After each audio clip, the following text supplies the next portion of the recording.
pelayanan suatu rumah sakit. Salah satu perlindungan yang paling mendasar namun krusial adalah alat pelindung diri atau yang sering kita kenal dengan sebutan APD. Pada video ini, akan menjelaskan bagaimana pentingnya penggunaan APD dan apa dampak dari ketidakpatuhan dalam penggunaan APD untuk meningkatkan risiko infeksi.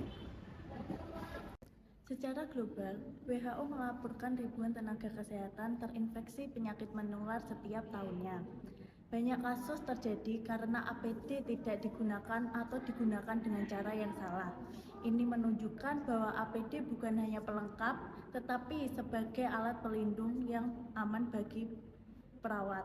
Ini membuktikan bahwa APD bukan sekadar pelengkap, tetapi benteng pertahanan paling awal. Di Indonesia, laporan Kemenkes menunjukkan bahwa kejadian healthcare associated infeksi meningkat ketika tingkat penggunaan APD menurun.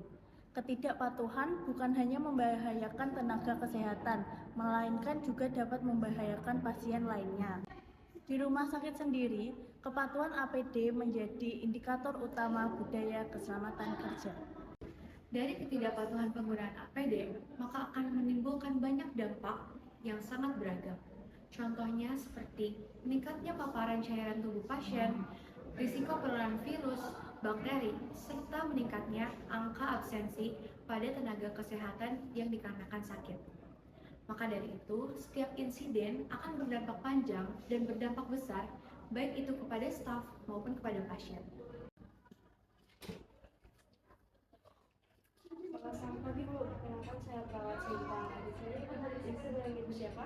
Saya Parinus. Ibu tanggal lahirnya berapa Bu? Saya izin cek ya Bu. Oke baik, sudah dengar. Pagi ini Ibu ada yang ingin dikeluhkan Bu? Ini posisi saya enak, rasanya saya sesak. Oke, saya bantu untuk memposisikan Ibu biar Ibu agak tidak sesak lagi.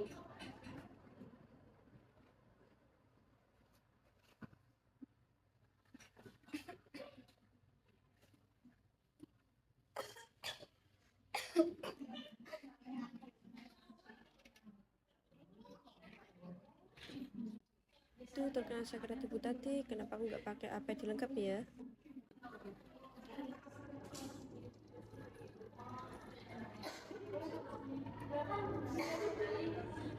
Bahaya pada kasus ini tentunya sangat jelas. Paparan mikroorganisme infeksius dari cairan tubuh pasien. Dalam prosedur tertentu, risiko percikan tidak dapat diprediksi sehingga APD adalah menjadi pelindung yang utama bagi tenaga kesehatan. Dari segi dampak, risiko ini dapat menyebabkan infeksi yang sangat serius, bahkan penyakit yang mengancam jiwa. Sedangkan dari segi kemungkinan, risiko meningkat karena ketidakpatuhan dan beban kerja yang sangat tinggi. Secara keseluruhan, risiko tergolong tinggi dan harus ditangani secara cepat. Kita harus mengutamakan keselamatan diri sendiri sebelum mengutamakan keselamatan pasien ya. APD harus digunakan sesuai SOP-nya. Maka dari itu, saya minta kamu dan semua staf untuk bisa mengikuti standar tersebut tanpa pengecualian. Baik, saya akan memastikan APD saya lengkap sebelum memasuki ruangan perawatan infeksi. Oke, baik. Silakan. Rumah sakit kini menyediakan APD dengan berbagai ukuran, melalui pengawasan berkala dan program pelatihan untuk meningkatkan kepatuhan.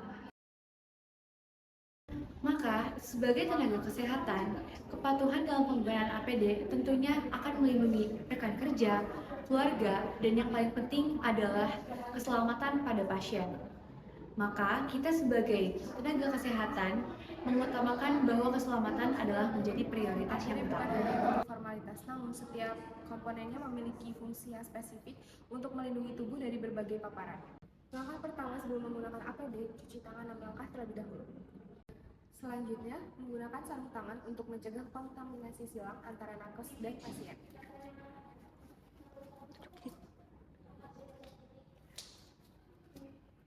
Yang selanjutnya menggunakan masker, gunanya untuk melindungi diri dari droplet.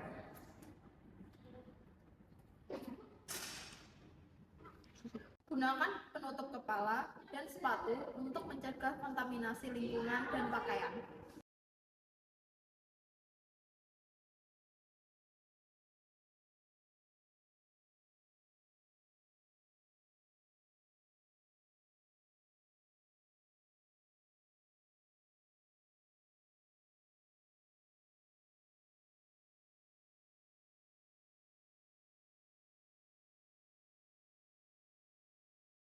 Gunakan gaun untuk melindungi pakaian dan kulit dari cairan tubuh.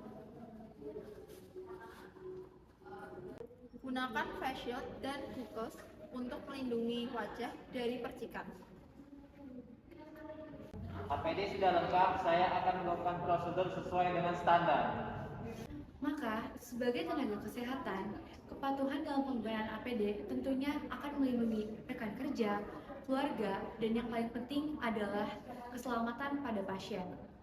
Maka, kita sebagai tenaga kesehatan mengutamakan bahwa keselamatan adalah menjadi prioritas yang utama.